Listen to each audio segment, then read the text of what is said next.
Aku samperin dong. Terus pas udah deket, tiba-tiba plak, aku ditampar. Di depan sekolah, di depan banyak orang. Sakit, marah, mau nangis, malu jadi satu.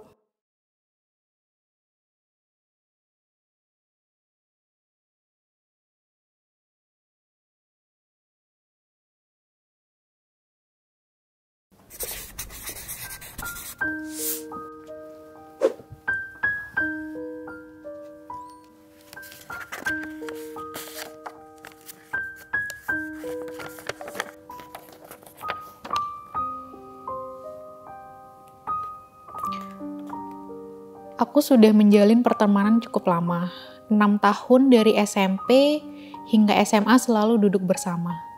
Awalnya, kukira dia akan menjadi teman atau sahabat yang paling aku inginkan. Ternyata jauh berbeda dengan kenyataan. Pertemanan dengannya menjadi sangat toksik. Dulu, waktu zaman SMA, aku pernah punya pacar yang baik banget. Rumah dia di Bintaro, sekolah dia juga di Bintaro. Tapi hampir setiap hari dia rela jemput aku pulang sekolah. Sekolahku di daerah Cilandak waktu itu. Hai, aku adalah seorang karyawan di sebuah perusahaan swasta. Aku sudah bekerja selama kurang lebih 3 tahun. Ada satu permasalahan yang selalu terjadi tanpa solusi. Aku punya seorang bos yang perilakunya sama sekali enggak mencerminkan seorang leader. Dia memperlakukanku bukan sebagai tim, tapi sebagai pesuruh. Selalu baik di depanku, ternyata dia menjelek-jelekan aku di belakangku.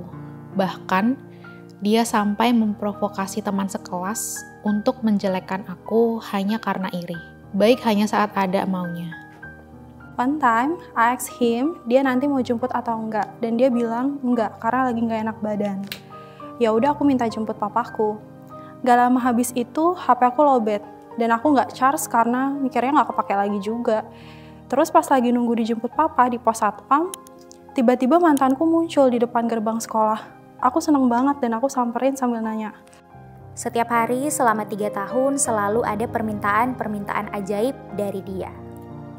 Dia tidak memberikan hakku sebagai karyawan. Dia menolak izin cutiku, selalu memintaku bekerja di kantor. Bahkan pada saat jadwalku seharusnya bekerja dari rumah. Dia memaksaku mengerjakan revisi bahkan di tengah malam. Melarang pulang tepat waktu, padahal aturan jam kerja jelas-jelas sudah ada. Semua yang terjadi padaku saat itu, aku ceritakan padanya sebagai teman yang paling aku percaya. Tapi semua itu salah. Dia justru menyebarkan ceritaku. Rasa sayang dalam pertemanan yang sudah terjalin selama 6 tahun tentunya sangat kuat. Aku menyayanginya sebagai teman terdekatku. Setiap dia ada kesusahan, aku selalu menolongnya. Tetapi tidak sebaliknya. Loh, katanya kamu gak jemput karena sakit. Udah enakan. Sini loh, dia malah teriak ke aku. Cuma karena gak mikir gimana-gimana, ya aku samperin dong. Terus pas udah deket, tiba-tiba plak, aku ditampar. Di depan sekolah, di depan banyak orang. Sakit, marah, mau nangis, malu jadi satu. Ambil tas lo ikut gue, kata dia sambil bentak. Tindakan dia mewajibkan standby 24/7 sudah benar-benar mengganggu keseimbangan hidupku. Tidur menjadi enggak nyenyak, kerja jadi tidak fokus. Pressure yang dia berikan seolah-olah tidak mengizinkanku melakukan kegiatan lain selain bekerja. Pernah di mana aku mengalami kesusahan, justru dia lebih memilih pergi bersama pacarnya. Dia terlihat memberiku semangat dan mendukungku, tetapi justru menjerumuskanku. Cuma bisa diem, orang lain juga diem. Cuma satpam doang sempet bilang, laki lo galak amat. Waktu itu cuma bisa setengah ketawa ke satpam itu. Terus di jalan, coba buat ngabarin papa, tapi nggak ada lift text-nya. Dan sampai sekarang masih nyesel.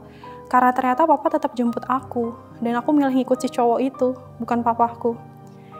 It's been 10 years, tapi masih merasa bersalah ke papa. Orang-orang bilang kalau dia menganak emaskanku. Padahal bukan itu. Tapi dia selalu seperti berusaha menguasai waktuku. menguasai aku. Aku tahu lingkungan kerja ini nggak sehat, tapi belum ada yang bisa kulakukan selain bertahan. Doakan semoga aku bisa mendapatkan pekerjaan di tempat lain.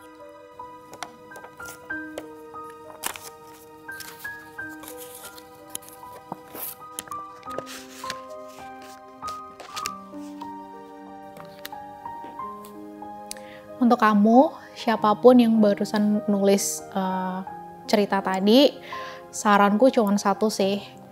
Temen yang kayak gitu tuh bukan temen gitu. Temen harusnya bisa membersamai kamu waktu kamu ada di level atas dan ada di level bawah. Mungkin ketika kamu nanti di titik kamu udah sadar, kamu udah ya merasa kamu cukup gitu sama hubungan itu, keluar dan coba untuk lebih mencari hubungan yang sehat untuk diri kamu. Jadi sekarang kamu fokus untuk perbaiki diri kamu aja, menemukan hubungan yang lebih sehat. Kalau dia malah menyerumuskanmu dan nusuk kamu dari belakang, ya udah tinggalin aja. Toh temen nggak cuma dia, manusia nggak cuma dia, dan kamu perlu cari teman yang lain di luar sana. Ngomongnya gampang, tapi praktiknya susah.